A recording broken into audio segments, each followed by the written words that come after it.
Kejadian viral kembali terjadi di Provinsi Sulawesi Utara.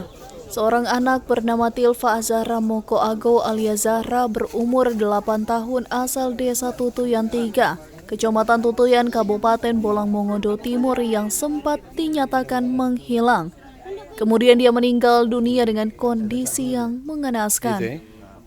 Menurut penuturan warga yang pertama menemukan korban adalah Yanto Paputungan mengatakan, anak yang masih duduk di kelas 3 bangku sekolah dasar tersebut menghilang.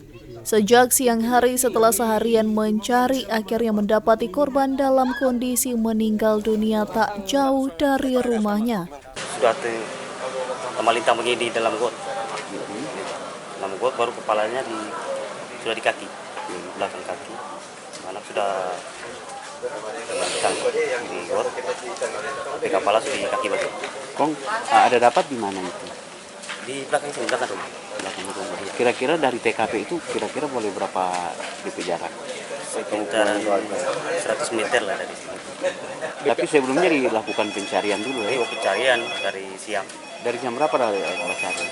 Dari pulang sekolah, anak kan pulang sekolah jam 10. Dari jam 10 itu sudah pencarian.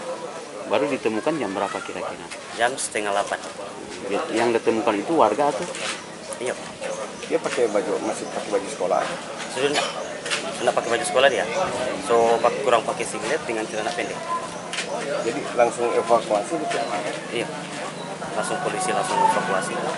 Sementara itu korban sempat dibawa ke keluarga untuk dilakukan otopsi di Rumah Sakit Bayangkara Manado. Sebelum akhirnya dibawa ke rumah duka di Desa Tutuyan 3, Kecamatan Tutuyan, Kabupaten Bolang Mongondo Timur. Eka Putra melaporkan untuk Kawan Wa TV.